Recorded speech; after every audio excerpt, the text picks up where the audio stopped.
Começa agora mais uma edição do Supercast, o podcast do Supercanal com convidados exclusivos. E hoje nós estamos recebendo aqui nos estúdios o Tenente Gabriel Cota, que é o comandante do 2º Pelotão do Corpo de Bombeiros Militar, com sede em Caratinga. Ele vai falar justamente do aniversário da corporação aqui na cidade, completando 7 anos, falando também dos desafios, da história e das conquistas à frente aí do pelotão aqui da cidade. Tenente, prazer recebê-lo aqui, para o pessoal de casa, vamos começar apresentando, Tenente Gabriel Cota é natural de Belo Horizonte, está aqui em Caratinga há 2 anos, seria isso? Ô Lucas, é um prazer estar aqui hoje. Na verdade, eu sou natural de Araxá, mas como eu fui para Belo Horizonte com 2 anos de idade, então é como se eu fosse natural de Belo Horizonte. Eu já estou aqui em Caratinga tem 2 anos. E como você disse, agora, dia 23 de junho, o pelotão está completando 7 anos aqui em Caratinga. Ah, bacana. E para a gente começar, então, a discutir sobre esse assunto, vamos falar um pouquinho mais sobre o comando, O Tenente Gabriel Cota, você ingressou na Academia de Bombeiros em Belo Horizonte, é isso? Isso. O meu curso de formação ele tem duração de 3 anos, o curso de formação de oficiais do Corpo de Bombeiros, e ele com sede lá em Belo Horizonte. Então, são 3 anos estudando lá na Academia de Bombeiros Militar. Posteriormente, a gente faz um aspirantado, que é como se fosse um estágio. E de 6 meses, o meu estágio também foi em Belo Horizonte. E após a conclusão do estágio, quando eu me formei tenente, de fato, eu vim transferido para Caratinga. Então, assim que formou, a primeira cidade que você trabalhou, a primeira experiência no comando seria Caratinga.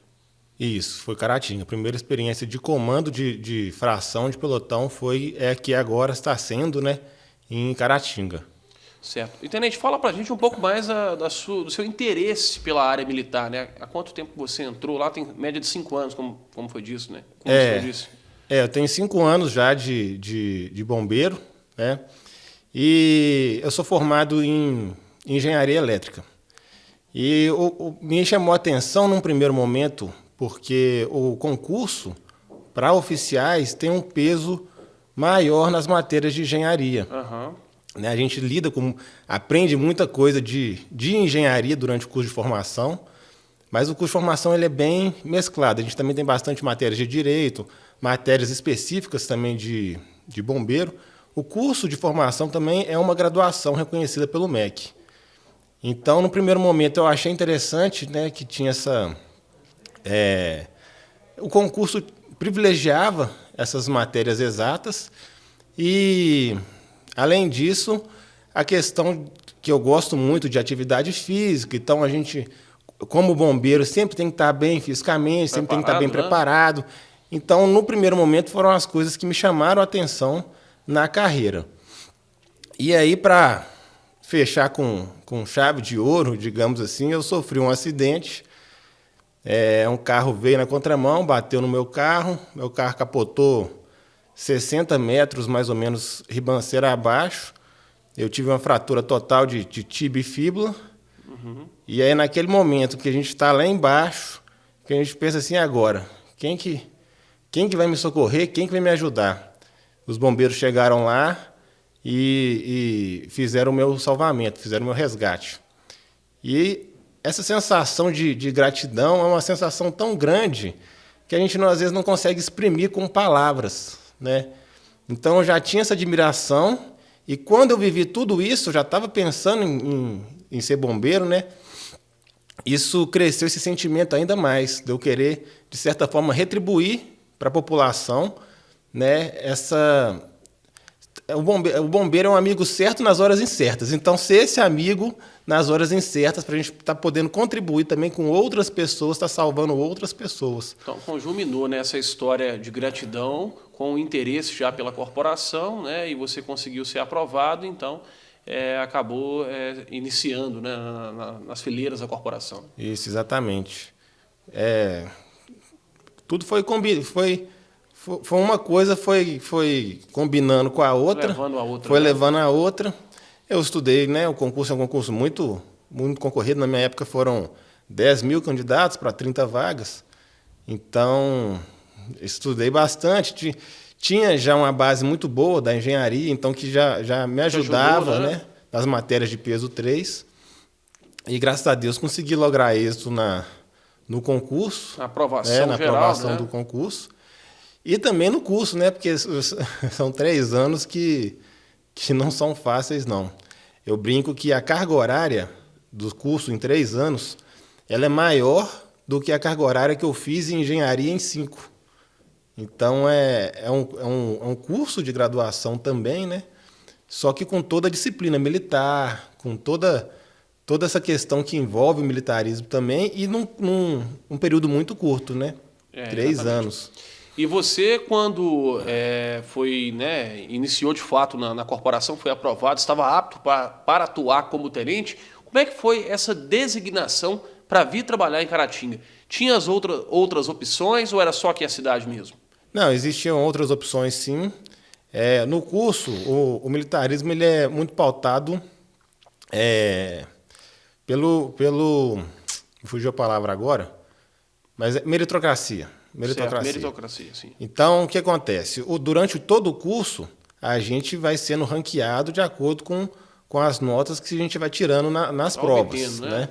Então, ao final do curso, tem uma classificação, né? 01, 02, 03, e tem as vagas. Então, o comandante, no caso, o chefe do Estado-Maior do Corpo de Bombeiros, reúne, né, com então os aspirantes que estão formando tenente e pergunta: 01, tem as opções aqui, dentre essas opções, onde você quer ir? 02, 03.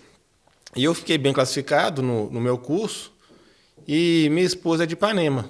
Então, era a fração que tinha uma vaga para tenente, que é perto da cidade dela, então a gente fez esse comparativo, né? Essa opção de vir para cá para poder estar perto da família dela. Eu tinha acabado de ganhar um filho, então tinha 15 dias, meu filho de vida, quando a gente veio para cá. Então isso pesou também, vamos estar perto da família, porque ajuda, né? Era pai de primeira viagem, então tudo muito novo. Então, acabou que também foi uma feliz coincidência, né? Ter a oportunidade de vir para um lugar perto da família dela, né? E eu tive essa opção de escolher vir, né, para cá. E você já conhecia Caratinga, aqui a área, o pelotão de Caratinga, não, né? Não, eu conhecia bastante Ipanema, que eu, né, vinha bastante em Ipanema, só que não conhecia muito Caratinga, não. Mas foi uma grata surpresa quando eu vim aqui, superou as minhas expectativas da cidade. E quando você chegou aqui em Caratinga, né, deparando com um pelotão novo, né, nós estamos falando de 7 anos. Isso. Na época, quando você chegou, eram 5 anos apenas, né, um pelotão muito novo. Quais foram os desafios encontrados naquele momento? Quando você chegou inicialmente, assim, tinha alguma dificuldade? O que você observou no primeiro momento? Tudo que está começando, né, é um pouco complicado algumas coisas. Então, administrativamente falando, ainda tinha algumas coisas para ajustar. E na parte operacional, a principal coisa que eu via é que, como antes do bombeiro militar chegar em Caratinga, existiam os brigadistas, os voluntários, os bombeiros civis voluntários, meio que a população ainda estava entendendo a diferença entre as instituições. Então, o bombeiro militar, o carro-chefe, digamos assim, do nosso serviço, são os serviços de urgência e emergência. Então, muitas das vezes, às vezes a pessoa ligava querendo agendar um atendimento. E, assim, é lógico que, se a gente tiver possibilidade de apoiar a população, a gente vai apoiar em tudo que a gente for capaz de apoiar, a gente vai apoiar. Só que a gente é um serviço de urgência e emergência. Então, não posso garantir que em determinado dia, determinado horário, eu vou estar à disposição para um serviço, às vezes, que não é de urgência e emergência. Porque se é planejado, ele não é de urgência e emergência, porque eu não tenho como saber quando que vai acontecer uma ocorrência, sabe? Então, a ocorrência pode acontecer a qualquer momento. E, às vezes, se eu estiver atendendo uma ocorrência, eu não posso estar prestando aquele apoio. Então, essa é a principal dificuldade que a gente tem até hoje. Muitas das vezes a gente sempre explica, não, a gente tendo a possibilidade e sendo uma coisa que é da área de atuação do bombeiro também, né, porque às vezes foge da nossa competência constitucional, A gente, como Estado, a gente só pode fazer aquilo que a lei permite, né? Diferente do cidadão comum, que pode fazer tudo que a lei não proíbe. A gente, como Estado, só pode fazer aquilo que a lei permite. Então, tudo que está dentro da nossa competência, a gente vai apoiar. Só que sempre priorizando o serviço de urgência e emergência, né? Então essa foi a principal dificuldade, a adaptação do bombeiro militar com a população, da população com o bombeiro militar, que você conseguiu observar, né? Isso. E é diferente a qualidade, às vezes, do serviço que a gente presta, os equipamentos que a gente tem, as técnicas, né? Isso eu via que surpreendia positivamente, né, a população, que às vezes não gostava tanto quando a gente tentava explicar essa questão de urgência e emergência, que não tem como a gente deixar uma equipe disponível num horário pré-agendado e tal, porque frustra, né? A pessoa está esperando um sim. Então, quando a gente chega e explica para ela que não funciona bem assim e tal, às vezes frustra, às vezes as pessoas às vezes não gostam, né? Mas com o tempo eles foram vendo a nossa seriedade, a nossa dedicação, o nosso profissionalismo e foi abraçando cada vez mais a corporação. Toda mudança ela é difícil, né? Então a população estava acostumada com um tipo de instituição, com um tipo de serviço, né? E na hora que fala que vai mudar, mesmo que seja para melhor, existe uma resistência. Toda mudança tem essa resistência, né? Só que depois que as pessoas foram vendo, né, a nossa presteza, seriedade, profissionalismo, cada vez mais a população foi abraçando a gente, foi ajudando a gente. Então, nestes 5 anos que você chegou, né? Quando você chegou, estava com 5 anos, hoje totalizando 7 anos, isso. E 2 ao seu comando. O que você viu de melhora na instituição? O que você pode destacar para a gente que foi um avanço na sua gestão? Então, para contextualizar, hoje a gente é responsável por 16 municípios e uma população aproximada de 250 mil habitantes. E a gente só tem uma equipe de plantão 24 horas para atender todas essas cidades, toda essa população e todo tipo de ocorrência, né? Desde incêndio, acidentes, afogamento, atendimento pré-hospitalar. Então, uma das nossas diretrizes é não se pautar apenas na resposta e focar também na prevenção, justamente porque a gente tem uma limitação de recurso, Então, ao invés das vezes a gente ficar só lamentando essa limitação de recursos, a gente tenta mitigar, né, os problemas através de outras alternativas. Uma das alternativas, por exemplo, é focando na prevenção. E a prevenção é um trabalho, às vezes, ingrato, porque não aparece. Quando acontece um acidente, que a gente vai lá, atua, resgata uma vítima ou apaga um incêndio, está todo mundo vendo o que aconteceu. Mas se a gente faz uma pequena ação que evita aquilo tudo, não dá para saber, não dá para quantizar. Né? Não é tão divulgado e até difícil divulgar. Porque pensa, vamos supor, tem um incêndio com vítima. A gente consegue quantizar ali quais foram os danos, né? A edificação que foi sinistrada, quantas vidas, o que tinha lá dentro que foi perdido, a gente consegue quantizar isso. Agora, se eu tenho uma ação preventiva que evitou esse incêndio, ninguém ficou sabendo da ação preventiva e a gente não consegue quantizar, porque como não aconteceu, eu não consigo falar, economizamos tantos reais de bens que estavam lá dentro, tantos reais da estrutura da edificação que não foi danificada, as vidas que não tem como valorar, mas há tantas vidas foram... A gente não consegue fazer isso na prevenção, quantizar. Mas a gente sabe a importância da prevenção. Existe um velho ditado que fala que prevenir é melhor que remediar. E existem alguns estudos que tentam quantizar isso. Então, alguns estudos sugerem que para cada dólar gasto em prevenção, a gente economiza 7 em resposta, e alguns estudos falam que chega até 10 essa relação.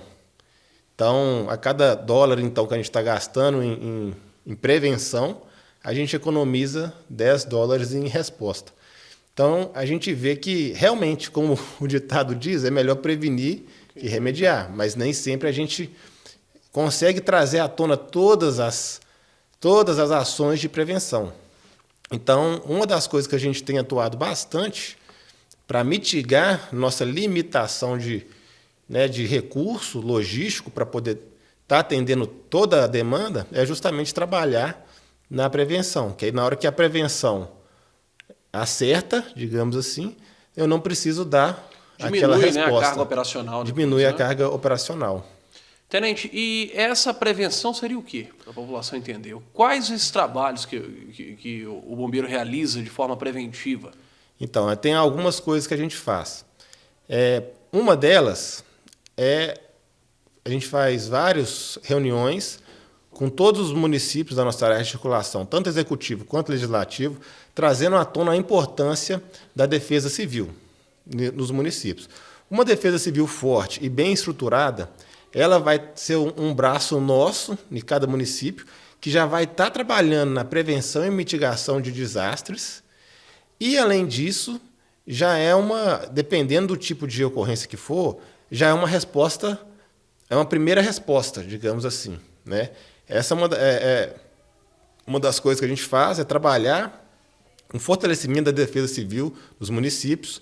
A gente também tem ações preventivas através de informação. Às vezes, as simples informações, palestras, quando a pessoa tem aquele conhecimento, já evita muitos acidentes ou muitas ocorrências. Então, a gente tem trabalhado bastante, fazendo muitas palestras de APH, palestra de prevenção de acidente doméstico, palestras de prevenção de incêndio, vários tipos de palestra para órgãos públicos e privados. A gente também trabalha a prevenção, por exemplo, em vistorias. A gente faz vistorias em lotes vagos, identificando os lotes que estão sujos e são potenciais riscos para um incêndio de vegetação. E aí, a partir do momento que a gente consegue mandar isso para a prefeitura, e a prefeitura notifica o proprietário daquele lote, e o proprietário daquele lote limpa o lote, é uma ocorrência a menos de incêndio florestal no período de estiagem. A gente também tem um trabalho muito bom em conjunto com a Defesa Civil, onde a gente faz vistoria nas edificações, vistoriando as edificações que possam estar em risco ou não.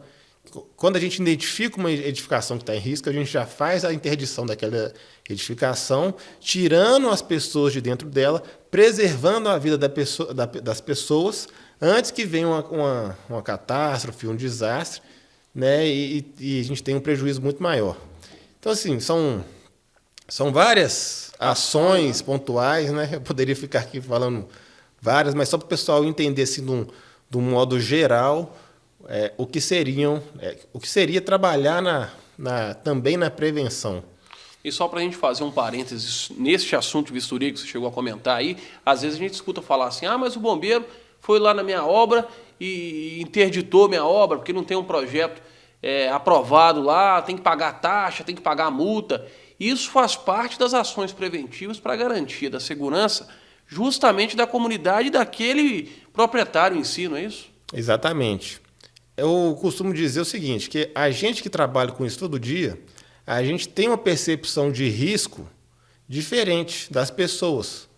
Então, várias vezes a pessoa não está enxergando o risco que a gente, por estudar isso constantemente, atender esse tipo de ocorrência constantemente, a gente consegue vislumbrar uma situação que às vezes é perigosa para a pessoa e ela nem tem noção. Ela às vezes está se expondo ao risco por ignorância no sentido de não conhecer aquele risco. Então, a gente tem dois tipos básicos de vistoria. Um que a gente avalia a segurança estrutural da edificação. Então, a gente vai verificar se existem patologias na edificação que comprometem a segurança estrutural dela, ou seja, a edificação vai cair, não vai cair, está movimentando. Essa é um tipo de vistoria que a gente também faz em conjunto com a Defesa Civil, e existe essa interdição por risco estrutural. E existe também as vistorias de segurança contra incêndio e pânico, que é um serviço que esse aí é exclusivo do Corpo de Bombeiro. A gente vai lá e vistoria as edificações e vê se as medidas preventivas estão de acordo com o que é necessário para o grau de risco daquela edificação.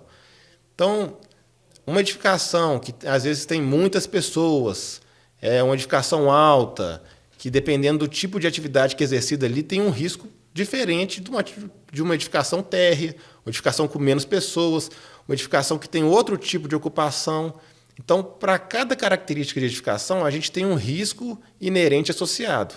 E aí a gente faz uma vistoria, né, de segurança contra incêndio e pânico para ver se as medidas preventivas estão de acordo, tanto no caso de um incêndio quanto no caso de pânico. Porque, por exemplo, vou dar um exemplo só para o pessoal entender. Claro. Numa boate, a gente verifica a saída de emergência. Por que isso? Porque tiveram várias ocorrências que foram estudadas e existe um fenômeno que chama empacotamento crítico. O que significa isso? Dependendo da densidade de pessoas por metro quadrado, a gente consegue chegar num estágio em que a própria pessoa ali ela não consegue mais seguir o rumo que ela quer. É como se tudo ali virasse um fluido, né? E aí a pessoa não consegue mais... Vira literalmente um empacotamento. Um empacotamento. E aí o que acontece? Ele fica tão crítico que ele pressiona a caixa torácica da pessoa e a pessoa não consegue fazer um movimento de respiração e ela tem uma asfixia mecânica. Então, quando acontece alguma coisa dentro de uma boate, de um show, um incêndio, alguma coisa que gere pânico, as pessoas vão correr, todo mundo para uma... Imagina a situação, todo mundo correndo para a mesma saída. E a saída é pequenininha. Não consegue comportar aquele volume de pessoas passando, por exemplo. O que vai acontecer ali? As pessoas vão ficar todas ali empacotadas na porta, num determinado momento. Quem está lá dentro não consegue sair. Quem está ali na porta não consegue nem ir para frente, nem para trás, está empacotado ali. Daqui a pouco as pessoas começam a ter essa asfixia mecânica que elas não conseguem respirar. E aí, às vezes, vamos supor, está acontecendo um incêndio lá dentro, as pessoas não têm como sair. Então, a gente não observa só apenas a questão do incêndio. A gente observa também a questão do pânico, tanto que chama Serviço de Segurança contra Incêndio e Pânico. O pânico tem várias nuances, eu estou explicando uma, que é o empacotamento crítico, que traz riscos para as pessoas.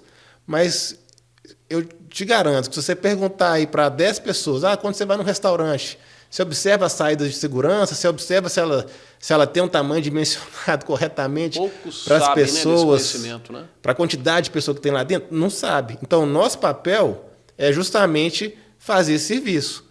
Essa saída de emergência aqui não está do tamanho adequado para a população que você está aqui dentro.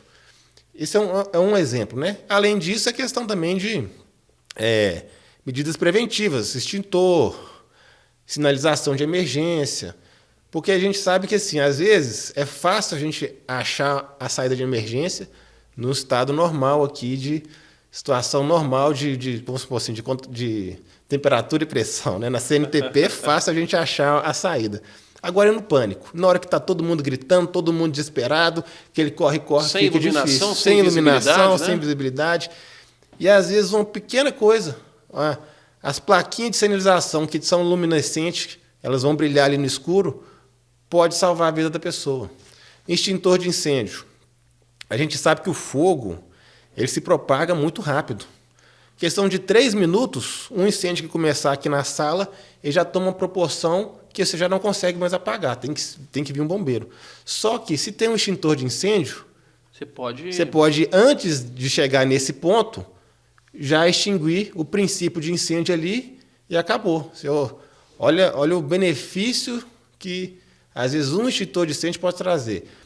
O incêndio que ele evitou.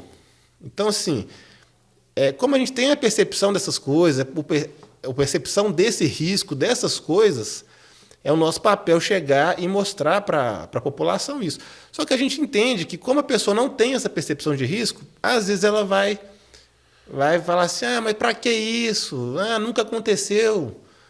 Nunca aconteceu não significa que nunca vai acontecer, né? Mas a gente escuta bastante, nunca aconteceu, sempre foi assim, isso aí é bobeira, isso aí não precisa. E a gente não sabe quando que as coisas vão acontecer, por isso que a gente tem que estar minimamente preparado para as adversidades. E o bombeiro aplica multa nessas vistorias? Como é que funciona? Aplica sim. O que acontece? Hoje a legislação, o que ela prevê? Ela prevê que no primeiro momento a gente faz uma advertência escrita e dando um prazo de 60 dias para a pessoa se regularizar. Ou seja, fez um imóvel, está construindo, ou está reformando, ou está inaugurando, por exemplo, a pessoa recebe aquela notificação na primeira vistoria com as orientações do que precisa ser modificado e ela tem 60 dias para modificar. Para modificar ou pelo menos para começar a modificar, porque dependendo da alteração, não vai ser possível ser feito 60 dias, dependendo do caso. Só que aí, se ela está em processo de regularização, ela pode solicitar uma prorrogação de prazo, mostrar, estou fazendo, mas 60 dias não é possível e tal. Aí não tem problema, mas ela, no primeiro momento ela vai ter 60 dias para começar a tomar providência. Para se adequar ao que a gente está fiscalizando. Se dentro desses 60 dias ela não tomou providência, ela já está passível de multa. Então aí a gente, numa segunda fiscalização, viu que ela já foi notificada e ela não tomou providência nenhuma, aí a gente vai aplicar uma multa, que a multa é proporcional ao risco inerente da edificação. Então, dependendo de quanto maior o risco, mais medidas preventivas eu preciso, mais cara vai ser a multa. E dependendo também da área, quanto maior a área daquela edificação ali, maior a multa. Então, tem um cálculo que é feito para poder calcular essa multa, e aí então é aplicado a multa. Caso o proprietário ou responsável pelo uso não regularize a edificação, ele tem, em 30 dias, ele já está passível da segunda multa, que é o valor da primeira multa dobrado. E se ele persistir e não se regularizar, a gente começa um processo de interdição. Aí, a norma, ela traz duas figuras, digamos assim. Esse processo de interdição, que é depois que a pessoa tomou a advertência, primeira multa, segunda multa, não fez nada, a gente abre um processo com ampla defesa e contraditório de interdição. Porém, a qualquer tempo que a gente fizer uma fiscalização, que a gente vislumbrar um risco eminente, a gente pode interditar aquela edificação. Então, uma coisa é a edificação estar regularizada ou não. Outra coisa é se ela tem um risco eminente ou não. Então, a gente chegou na edificação, ela está com um risco eminente, então a gente interdita essa edificação. Não pode continuar do jeito que está interditado. Então, a norma fala, qualquer momento que a gente vislumbrar risco eminente, a gente aplica a interdição. Então, tem essas duas figuras de interdição. Uma por risco iminente e a outra porque a pessoa está sendo notificada, tomou multa, tomou a segunda multa e não adaptou. E não quis tomar providência, né? Aí tem essas duas figuras. Pois é, Tenente, agora vamos falar sobre o pelotão de Caratinga, né, que está fazendo aniversário, como eu disse aqui no início do podcast, né? São 7 anos aqui na cidade. Hoje são quantos militares trabalhando no pelotão de Caratinga? Qual que é o efetivo hoje? Atualmente a gente está contando com um efetivo de 27 militares. Contando entre esses militares, eu, obviamente, o Serviço de Segurança contra Incêndio e Pânico, que era esse que a gente estava conversando, né? E o Serviço Operacional.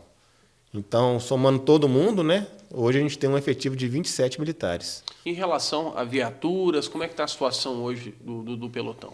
A gente conta atualmente com uma unidade de resgate, que é a ambulância. A gente tem um caminhão, autobomba tanque, ABT, é um caminhão com capacidade de 5.000 litros, que ele tem uma capacidade maior de água, só que por ele ser grande, ele também consegue chegar a menos em determinados locais aqui de Caratinga. E a gente tem um outro caminhão menor, que a gente chama de ABS, que seria o autobomba salvamento, que ele tem uma capacidade de 1.500 litros, uma capacidade menor, mas que a gente consegue adentrar em outros locais e em outros locais que o nosso caminhão grande não vai. E, além disso, nesse caminhão nosso que a gente chama de ABS, esse menor, a gente também carrega um material de salvamento, que é um material para desencarcerar uma vítima, às vezes, que está presa às ferragens, o atendimento de salvamento de acidente automobilístico, afogamento, às vezes um corte de árvore. Altura, né? Altura, esses tipos de serviços variados que a gente faz, ele é como se tivesse tudo nele, sabe?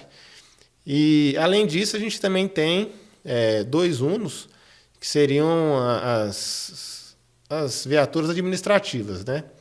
Um Uno fica praticamente por conta de fazer o serviço de segurança contra incêndio de pânico, e o outro fica tanto ali na administração, caso, né, precisa deslocar alguma coisa, quanto para ocorrência também, porque dependendo, a gente não consegue chegar, dependendo do tipo da ocorrência, nem com ABS. Às vezes a gente precisa de um carro menor, e aí então às vezes a gente desloca no Uno também. Ou seja, nesses 7 anos, assim, dá para a gente considerar que é um pelotão que ainda está estruturando, né, com base na história, na demanda, né? São muitas ocorrências diárias, não é isso? Isso. A gente atende uma média de 10 ocorrências por dia. A gente pegando o anuário estatístico nesses 2 anos, se eu não me engano, ano passado a gente atendeu uma coisa de 3.600 ocorrências no ano, e no ano anterior mais ou menos a mesma coisa também. A média de 10 por dia, né? Então dá uma média de 10 ocorrências por dia, né? Então, considerando aí que tem ocorrência que vai demorar 1 hora, 2 horas, 3 horas, a gente vê que praticamente o pessoal não para, né? E aí uma das coisas que a gente tem feito também nesses 2 anos é justamente o seguinte: se não está tendo ocorrência naquele momento, o pessoal sai para fazer alguma ação de prevenção. Então, assim, não é 24 horas de serviço, mas é 24 horas a trabalho mesmo. A trabalho mesmo, sem parar. Não está dando ocorrência? Bacana. Significa, então, que a prevenção está funcionando. Vamos continuar no trabalho com ações de prevenção, né? E nesse intervalo de 7 anos, você disse aí, são 27 militares. Tem perspectiva de chegar mais algum recurso para Caratinga? O que você pode falar para a gente nesses 7 anos aí? O nosso efetivo ele varia bastante, sabe? Nesses 2 anos que eu estou aqui, muda bastante. Tem hora que a gente teve um pouquinho mais, um pouquinho menos. É previsto que, atualmente, ter até 32 militares. Só que isso depende, porque forma nova turma, às vezes de sargento, aí o sargento que está trabalhando aqui, mas é de outra cidade, consegue ir para a cidade dele, vem militar novo. A gente brinca que quanto mais pessoas de Caratinga ou da região passar no concurso, melhor é para a gente. Porque fica tudo aqui, né? Fica aqui, porque na hora que ela for transferida para cá, ela não vai querer ir para outro local, ir para outra região, ela vai permanecer aqui e a gente consegue administrar melhor, né? Administrar melhor. Isso é um reflexo, inclusive, do pelotão ser novo. Porque em locais que a fração já tem mais tempo, a população já tem maior consciência que existe a possibilidade de fazer um concurso, de trabalhar no bombeiro. Então, a própria população já vai tendo essa consciência maior, vai fazendo um concurso e vai preenchendo as vagas daquela fração. Uma fração que é muito nova, às vezes a população nem tem essa consciência ainda. Então, é um trabalho que a gente também tenta fazer. Toda vez que abre um concurso, a gente fala, olha, tem vaga, né, tem o concurso está aberto, porque se o pessoal daqui passar, vai ser melhor para o pelotão, com certeza. E acaba que isso é um trabalho que é com o tempo, né? Com o tempo as pessoas vão tendo essa consciência, né, que é possível fazer um concurso, trabalhar lá com a gente. O interessante nós acompanhamos, inclusive foi pauta aqui de reportagem do Supercanal, quando um deputado veio aqui a Caratinga e entregou essa viatura, né? essa ambulância nova, alguns outros equipamentos, né? Isso. Esse apoio parlamentar tem chegado ao pelotão de Caratinga nesses 7 anos? Exatamente. Isso que você tocou é um ponto muito importante, porque todo mundo sabe que, atualmente, o Estado ele vive uma situação financeira complicada, né? Isso não é não é novidade para ninguém, não só o Estado, mas eu acredito que a grande maioria das pessoas, das famílias, nos últimos anos, tem tido certa dificuldade financeira. E com o Estado não é diferente. Então, acaba que fica, às vezes, difícil para o Estado investir em viaturas, equipamentos. Então, de certa forma, a gente tem buscado soluções alternativas para continuar sempre reequipando e equipando também o Corpo de Bombeiros. E dentre essas alternativas, a gente destaca a emenda parlamentar, os TACs, que é termo de ajustamento de conduta com o Ministério Público, Sim. e a própria doação de particulares. Então, nesses 2 anos, pelo menos que eu estou aqui, a gente tem recebido emendas parlamentares, temos recebido TACs e doações também. Isso contribui bastante, esses recursos alternativos, né, para a gente conseguir equipar a corporação e trabalhar melhor. Eu sempre falo o seguinte, que tendo recurso ou não, a gente vai resolver o problema. A ocorrência que for, a gente vai dar um jeito e vai resolver. Só que é lógico que, se a gente tem um equipamento mais moderno, um equipamento novo, a gente vai conseguir resolver mais rápido, né? Com maior eficiência. E qual que é a importância disso? Os estudos mostram que a cada 10 minutos que a gente atrasa o atendimento de uma vítima, aumenta a taxa de óbito em 9%. Então, a cada 10 minutos, a chance de óbito aumenta em 9%. Isso mostra a importância da gente agir rápido e com eficiência. Então, a gente tendo equipamentos modernos e novos, a gente vai conseguir agir de maneira mais rápida. Mas independente se a gente está tendo os melhores equipamentos ou não, a gente vai resolver o problema, vai resolver a situação, né, com conhecimento, criatividade, utilizando combinações de técnicas, a gente resolve o que chegar para a gente, a demanda que chegar para a gente. Mas essa é a importância desses recursos alternativos, que possibilitam a gente atender mais e melhor e de forma mais eficiente a população. E existem parlamentares preocupados com a questão aqui do pelotão, entrando em contato, né, sinalizando algum tipo de... Claro, sem citar nomes, né, mas existe sinalização de algum tipo de recurso que pode chegar para Caratinga? Sim. Graças a Deus, o Corpo de Bombeiros é muito bem quisto, né, pela população. Isso, de certa forma, faz com que os deputados tenham um interesse, uma sensibilidade de querer destinar recurso para a gente.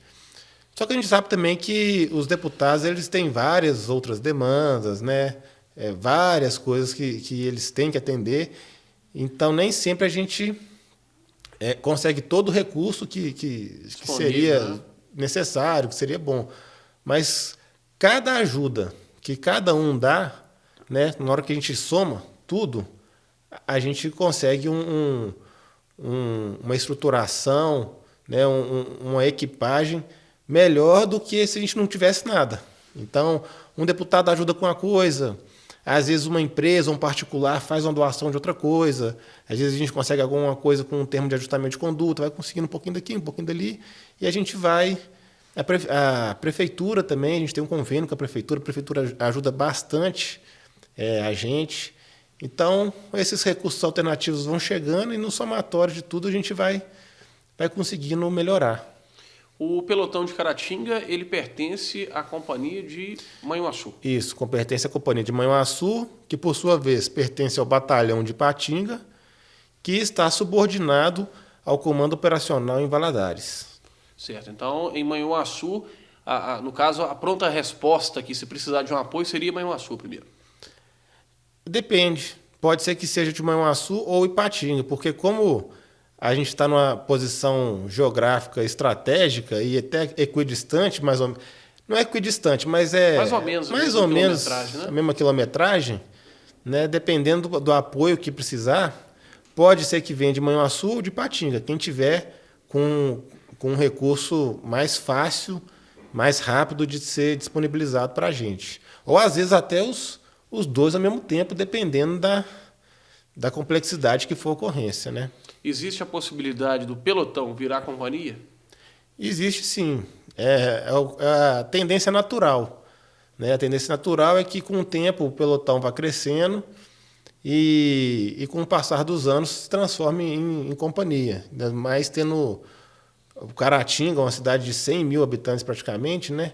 É uma cidade que comporta uma companhia de bombeiros. A gente vê que a gente tem uma delegacia regional de polícia civil, a gente tem um batalhão de polícia. Então, assim, é uma cidade que tem um porte considerável e é um polo para a micro-região que está toda aqui em volta. Então, é um caminho natural. Algum momento vai acontecer, só que depende também de outras questões. Então, depende da gente conseguir ter concurso autorizando maior efetivo, porque a gente precisa de efetivo para crescer, precisa de equipamento. Porque a companhia tem mais efetivo, né? Exatamente. A companhia ela tem maior efetivo.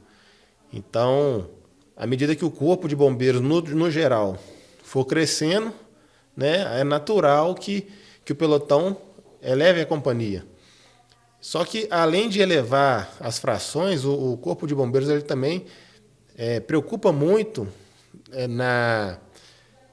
em conseguir penetrar mais nos demais municípios.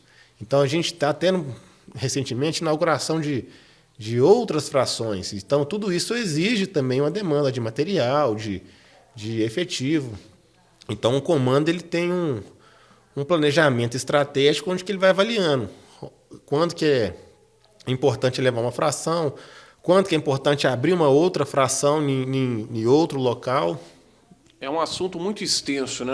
Você está acompanhando, então, a entrevista com o Tenente Gabriel Cota, comandante do 2º Pelotão do Corpo de Bombeiros em Caratinga, que está completando 7 anos no dia... 23 de junho. 23 de junho, 7 anos de fundação aqui na cidade de Caratinga, prestando, né, relevantes serviços à sociedade, né? Um fato que chama a atenção é essa mudança no operacional. Nós tínhamos aqui, por exemplo, os primeiros militares que chegaram no pelotão há 7 anos... não são os mesmos que estão trabalhando hoje, não é isso? Exatamente. Alguns ainda permanecem. Ainda tem algum ainda que participou da inauguração da fundação? A gente tem ali alguns militares que vieram para Caratinga, gostaram de Caratinga e continuaram aqui. Outros que ainda não conseguiram voltar para a cidade de origem, mas que Caratinga é uma boa opção para a pessoa. Então, às vezes, também ela não está com pressa de voltar para casa, de sair. A gente tem alguns remanescentes, então, dessa primeira turma, né? Só que também a gente tem uma outra parcela que tem uma certa rotatividade. O que é bom também, porque a gente está sempre trazendo sangue novo e experiências novas. Então, quem vem traz experiência de outros locais, ensinamento de outros locais para a gente, né? E absorve conhecimento daqui. Quando ele vai embora, ele leva conhecimento daqui, chega outro. Então, a gente tem uma base que está sempre aqui, que consegue dar uma continuidade na história do pelotão, e uma parcela que está sempre sendo renovada, trazendo informações novas, sangue novo. Então, é uma dinâmica bem interessante. Eu trabalhei, né, em Belo Horizonte, fiz também, não comentei, mas eu fiz um estágio em Juiz de Fora, e principalmente em Belo Horizonte, às vezes, que talvez não tenha uma rotatividade tão grande, né? Às vezes a gente fica meio receoso como é que vai ser. E nesses 2 anos que eu estou tendo essa experiência aqui, eu confesso que eu tinha um certo receio disso, mas depois de 2 anos vivendo essa prática, eu vejo que é uma coisa muito positiva, né? Que agrega muito valor profissionalmente para todos os militares envolvidos no pelotão. Certo, então são 7 anos aqui em Caratinga, né? Como que está hoje essa relação com o comando? Porque era Valadares, né? Inicialmente pertencia a Valadares, hoje é Ipatinga, né? Como você disse. O que acontece? Nesse meio tempo... Começou era Valadares, né? Nesse meio tempo, igual eu falei, é uma evolução natural do pelotão ir para a companhia. Ipatinga era uma companhia independente. Então, recentemente, ela foi elevada a batalhão. Então, quando ela foi elevada a batalhão, existe uma reorganização na estrutura. Manhuaçu era pelotão, foi elevada à companhia. Então, por isso que foi tendo essa essa reestruturação logística e operacional, né? Mas a gente ainda continua pertencendo ao comando operacional de Governador Valadares. Mas é igual eu falei, a tendência natural é que as frações vão crescendo, né? E aí vai articulando cada vez de uma forma diferente, vai ficando cada vez uma coisa mais localizada, né? Porque pensa Valadares para tomar conta de toda a área. Aí agora não, agora divide Valadares com Ipatinga. Tem um batalhão em Ipatinga, um em Valadares. Fica mais fácil para articular. Fica mais fácil para articular, então fica uma coisa mais focada naquela região. Aí quando o Manhuaçu elevou a companhia, então a gente responde a Manhuaçu, mas então já é uma área mais restrita. Então a gente consegue ter ações mais focadas na nossa região. Tenente, o prédio, né, ali da sede do Corpo de Bombeiros fica, a gente sabe que um ponto estratégico, né, às margens ali da BR-116, mas existe uma possibilidade de uma sede própria do pelotão, porque paga aluguel, não é isso? A prefeitura banca aluguel, ou o Estado, como é que funciona? Atualmente a gente está no imóvel alugado, e esse imóvel, o aluguel dele é pago pela prefeitura, mediante o convênio que o bombeiro tem com a prefeitura. Né? Só que nada obsta de no futuro, a gente conseguir criar uma sede própria. Então, para isso, existem tratativas, que a gente tem que conseguir um terreno, né?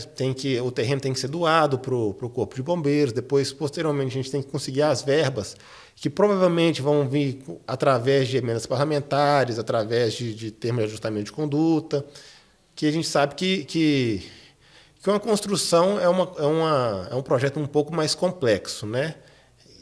Financeiramente também demanda mais recursos.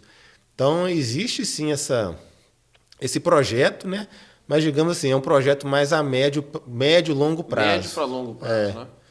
Exatamente. Certo. E nestes 7 anos aqui em Caratinga, qual que é a avaliação que você faz do trabalho desenvolvido até hoje? Foram muitas ocorrências de destaque, inclusive a situação da Marília Mendonça, né? Sua avaliação, de forma geral. A gente tem às vezes um recorte, ele caracteriza um serviço, né? Uma atuação. Então, quando às vezes a gente brinca que a gente pode acertar 1000 vezes, mas se errar uma vez, fica aquele estigma, aquele recorte. Então, a gente sempre preza do nosso pelotão aqui por atender todas as ocorrências da melhor qualidade possível, na melhor técnica. Os militares estão sempre fazendo treinamento, se aprimorando. E aí a própria ocorrência, né, da Marília Mendonça evidenciou isso. Porque o que a gente fez ali, o tipo de atendimento que a gente faz ali, a gente faz em qualquer ocorrência. Não é porque era Marília Mendonça, mas qualquer pessoa que desde uma queda de moto, uma queda de aeronave, a gente atende com o mesmo padrão, com o mesmo profissionalismo, com a mesma dedicação. Só que o fato de ser uma pessoa com renome internacional trouxe luzes para o nosso trabalho, digamos assim, colocou ali um foco. E aí a gente foi até bastante elogiado na imprensa nacional e internacional pelo nosso trabalho.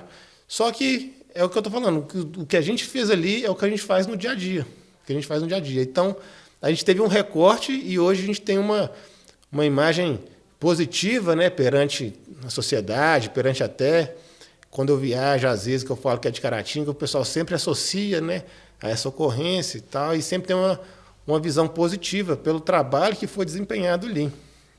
Mas esse trabalho só foi possível sair nessa qualidade justamente porque ele é uma coisa do dia a dia, da rotina.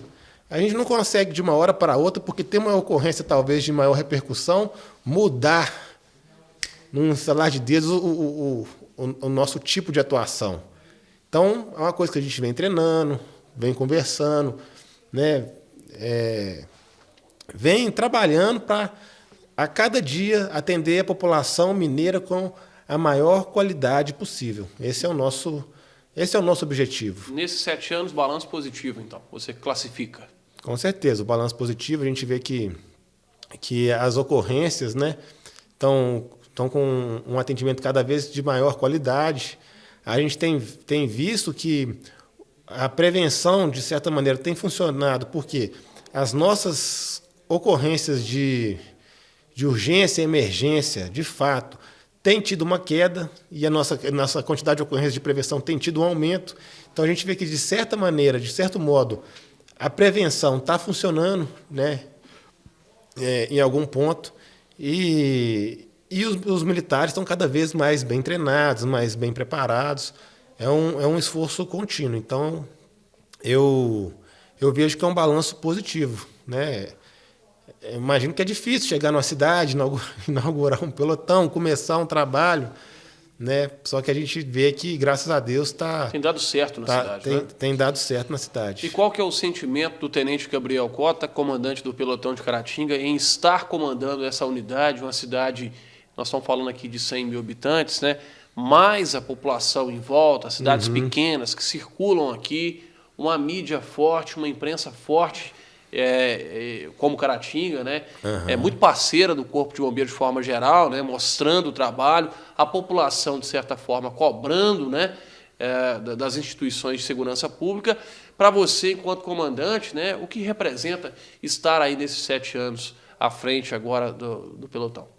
Para mim é uma grande honra. Eu confesso que eu não tinha noção de tamanha honra e gratidão que eu sentiria quando eu estava vindo para cá 2 anos atrás. É uma experiência profissional incrível, né? São muitas demandas, é muito serviço, mas isso tudo é recompensado com muito crescimento, né, profissional, com muita experiência, e a gente fica muito feliz de ver as coisas darem certo, né? As coisas irem melhorando, irem dando certo. Então, é muito gratificante. E, às vezes, o pessoal me pergunta, vai ficar aí até quando? Eu falo, vou ficar aqui até quando me deixar ficar aqui. Eu não tenho essa pretensão de sair de Caratinga, não. Eu vim para Caratinga, gostei de Caratinga, quero ficar aqui enquanto for possível. Se quando eu for promovido a capitão, aqui for levado à companhia, eu vai continuar aqui, continuando, né? Aqui. Aposentar em Caratinga.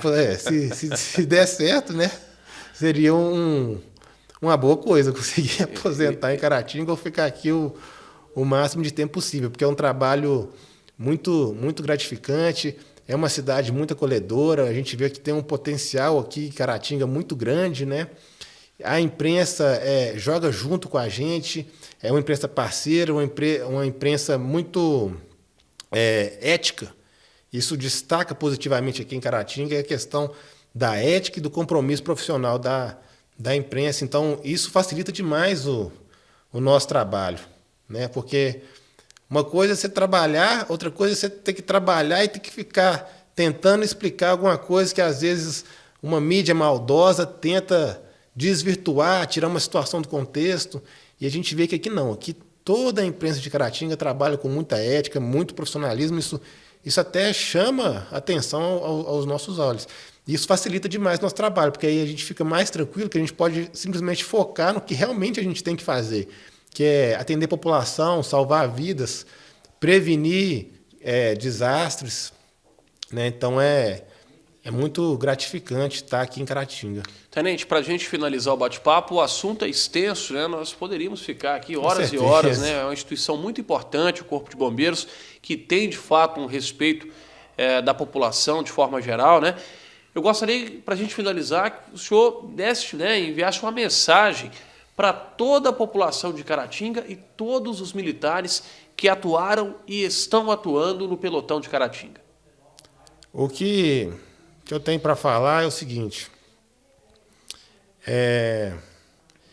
que a gente faz as coisas não buscando mérito de ninguém, mas eu, pelo menos, eu tenho esse pensamento, eu faço tudo servindo a Deus. Então, tudo eu penso que eu tenho que fazer com excelência para honrar e glorificar o nome dele. E, graças a Deus, eu tenho visto que essa é a mesma postura, independente de religião, né? Independente de crença, essa é a postura também dos militares sob meu comando. Todos têm tido proatividade e executar o serviço da melhor maneira possível, com a maior excelência, para servir a população de Caratinga e região da melhor forma possível. Então, eu venho aqui falar mais uma vez que o bombeiro é o amigo certo, nas horas incertas, e que em caso de urgência e emergência, ligue 193. De forma geral, parabéns pro pelotão. São 7 anos de história, não é isso? Obrigado. E se Deus quiser, essa data vai se repetir ainda muitas e muitas vezes. Né? Vai fazer parte agora da história de Caratinga a Corporação de Bombeiro Militar. Com certeza. Muito bem, parabéns então, né? Parabenizar publicamente aqui o Tenente Gabriel Cota, que sempre foi um parceiro da imprensa, especial aqui com nós no Super Canal, né? Sempre atendendo com clareza, porque o que a imprensa faz é justamente reportar o que a população quer saber e de forma sempre muito clara, objetiva. O pelotão nos atendeu, né? Nesse trabalho de transmitir, de reportar os fatos. E isso é muito importante, todos nós sabemos. Parabéns, então, ao pelotão por esses 7 anos. Foi um prazer imenso recebê-lo aqui, viu, Tenente? As portas da emissora sempre abertas a todos os militares, a toda a companhia, né, a todo o pelotão, tudo que precisar, nós estamos à disposição. Desejando, claro, mais sucesso, né, que continue, que cresça cada vez mais, viu? Muito obrigado. Para a gente é sempre uma grande honra. Como você disse, é um assunto muito extenso, né? A gente poderia ficar aqui por horas falando, mas eu agradeço a parceria da imprensa e também me coloco, eu e toda a corporação, à disposição no que a gente puder ajudar, no que a gente puder ser útil, podem contar com a gente. Ótimo. Parabéns, então, comandante, pelotão. A gente vai encerrar essa edição do Supercast, convidando você para a próxima. Continue acompanhando aqui o Super Canal, sempre com convidados exclusivos e conteúdos especiais. Um grande abraço, até mais.